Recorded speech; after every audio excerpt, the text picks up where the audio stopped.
ચારણ બે જ રીતે ઓળખાય છે. અમને આ જગત બે સ્વભાવથી અને બે રીતથી ઓળખે છે. ચારણ પરંપરાને ઓળખવા માટે થઈ અને બે રીત છે. એક તો ચારણ એની આય પરંપરાથી ઓળખાય છે. અમે ઓળખાય છે અમારી જગદંબાઓ. ચારણો ઓળખાય છે એની આયુથી કે આ આયુના સંતાનો છે, આ ભગવતીના દીકરા છે.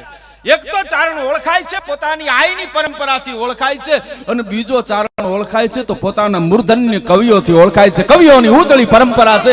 મહાત્મા ઈશ્વરદાસજી હોય તોય ભલે, નરહરદાસજી હોય તોય ભલે, સ્વરૂપદાસજી હોય તોય ભલે, બાકીદાસજી આસિયા હોય તોય ભલે, હજારો કવિઓની પરંપરા છે. તમે વિચાર કરો, ચારણનું 7 વર્ષનું છોકરું હોય અને કોક પૂછે કે કેવો છો, તો હું ચારણ છું એટલે તરત જ એના મોઢામાંથી શબ્દ નીકળે, અરે તો કવિરાજ કા.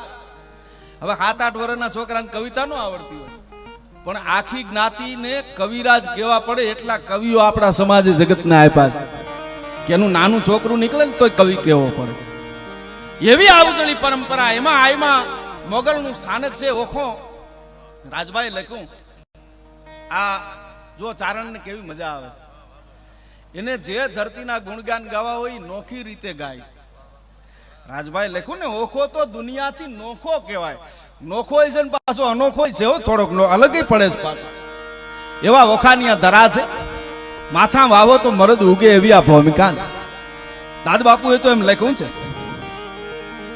કે આના કેવા માણસો છે.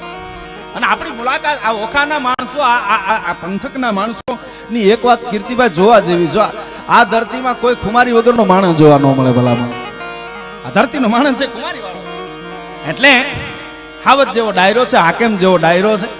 તમારા બધાની પડકારે વાતું થાય છે મને ખબર છે. એટલા માટે મને યાદ આવે છે, પંજા નાખતો આવી ગયો સિંહ ડાલા મતો કાળ જાળ દાઠાળો ખાલી ગયો દેતો ડોંગરા ઢણે કે ચાતો કાથી જામ લગારા જંડ ખાલી જામ પ્રધેર માથે ઘર ઢાકા તારા કતા ઘરે ના પાણે.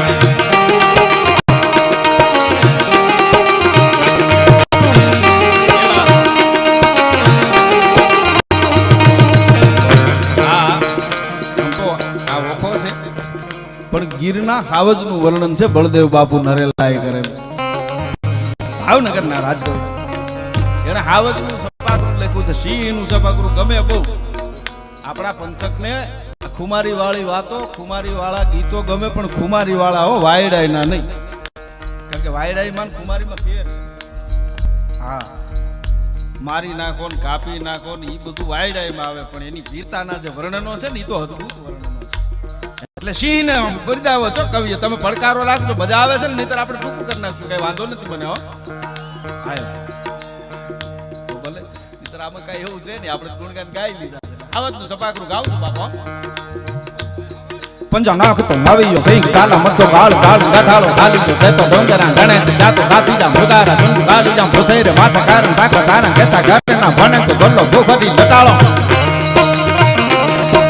ભૂખરી લટાળો ક્રોધ વાળો કોપ કાળો ઢાળે ને સમો ઢાળો કારણ તો હુકાર સંત ફાળો રીત રાળ કાળ ગુંદો દાણે દાળ ઝૂકે નથી એક થાપે સાંઢિયો શિકાર જાતો ભારત ધાણાનો રોસ નિતારે બોલથી ને પાછા બારે રાંગણ તો એક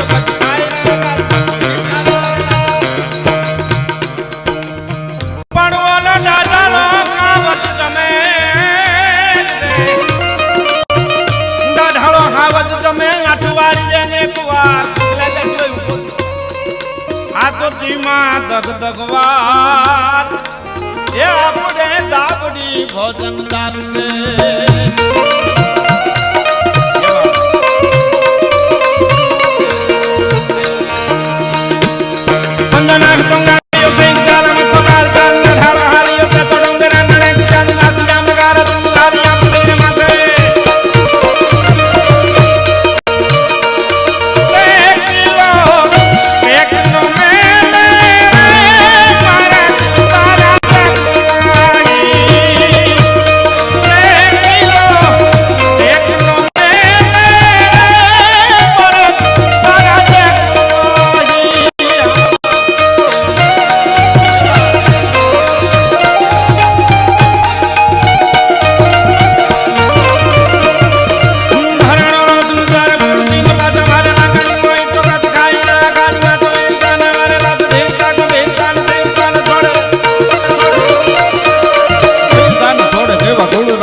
રવિ દેવો કાણ દેતા ગોમંતા સાગર ડોળા ઘરે ખામ શાણ ગંજા નાગ તો ગાવી જો સહી દાલા મતો કાળજા બાબુભાઈ પણ આવ્યા હતા એની પણ હાજરી છે એટલા માટે પણ આ તો ગીરનો હાવર કિરણને કાંઠે ગાગડિયાનો ધરો છે બાપુ હમણાં વાત કરતા હતા કે ત્યાં બેહીને અમે ઘણા બધા આનંદ કર્યા છે ગાગડિયાનો ધરો છે એમાં આ ઘોડિયારના બેહણા છે ગાગડિયાના ધરાની ફેખડીમાંથી હાવત છે આમ માથું બારું કાઢે પાવરનો કોર હોય સૂર્યનારાયણ કોર કાઢી હોય અને એમાં સિંહ આમ માથું ઓહરી લટું છે આમ હરખી કરતો નીકળે અને ડણક દે અને ઈ કવિની દ્રષ્ટિ પડે તો કેવો લાગે એટલે દાદ બાપુએ હાવતને બિરદાવ્યો છે કેવો છે ગીરનો હાવત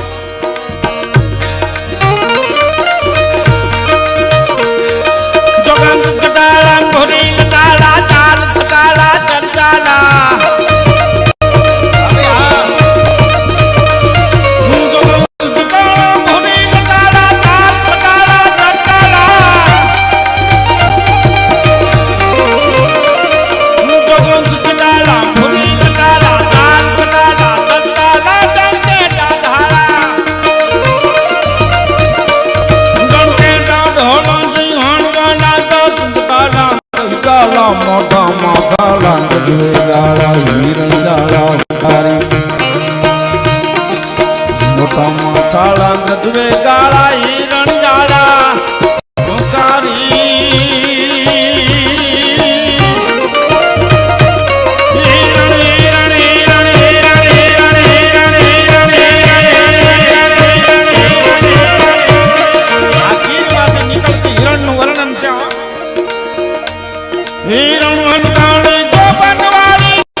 અમારી પરંપરા એમાં આવું બધું સાહિત્ય છે આવું સંગીત છે આવા ગીતો છે આવી આયોની ઉજળી પરંપરા છે અહીંયા તો આ માનું સ્થાનક છે ભીમરાણા અને જો ભાઈ એક વાત કહી દો આ માનું સ્થાનક છે એટલા માટે કે અમે કલાકારો ખાસ કરી અને અમે જે ચારણ કલાકારો છીએ એની આ વાત કરું અમે આપણી સભ્યતા આપણી સંસ્કૃતિ આપણી પરંપરા અને આપણા લોક જીવનના ગીતો અને લોક જીવનની જે ધારા છે એને ધબકતી રાખવાનું કામ કરી રહ્યા છે અમારો હેતુ એ છે કે લોક સાહિત્ય જે છે ચારણી સાહિત્ય જે છે આપણી ઉજળી પરંપરા દરેક સમાજની હારી વાતો અમે કરી કોઈ પણ સમાજ હોય એની હારી વાતો જેમાંથી સમાજને કંઈક શીખવા મળે એવી વાતો અમારા કલાકારો અમારા સાહિત્યકારો કાયમ માટે કરતા રહ્યા છે આજના કરે છે એવું નહીં વર્ષોથી કરી રહ્યા છે અમારી ઉજળી પરંપરા એ કેમ જળવાઈ રહે કેમ દરેકને પોતાની જ્ઞાતિના ગૌરવ વધે પોતાની જ્ઞાતિના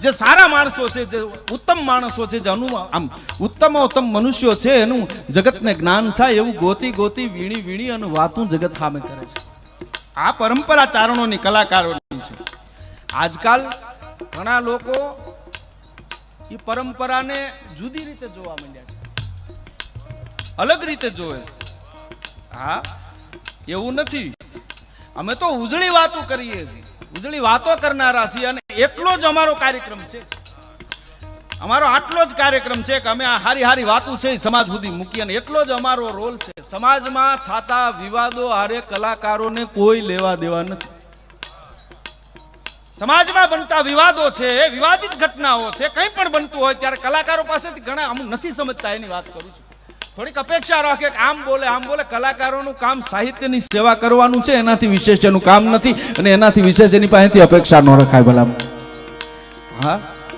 હાલતા કલાકારોને હવે અમે તો સોફ્ટ ટાર્ગેટ છીએ અત્યારે કાંઈક થાય એટલે કે કલાકારો કાંઈ બોલતા નથી અમે ઘણું બોલી છીએ કોક દી સાંભળો તો ખબર પડે ભલા મને અમારું બોલેલું ઘણું હાલે છે કહેવાનો મારો મતલબ એ છે કલાકારને કલાકાર તરીકે જો, સાહિત્યકારને સાહિત્યકાર તરીકે જો, એની ભૂમિકા જેટલી છે એના દાયરામાં રાખી અને એને જો તમે માણશો તો એ આનંદ લઈ શકશે ને તમે આનંદ લઈ શકશો.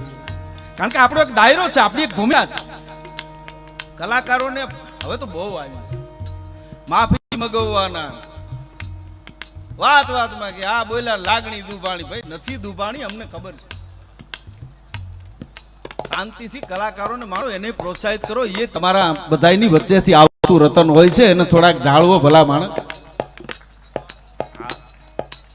સાચું બોલવા માટે આ માનું સ્થાન જ છે એટલે કહું છું.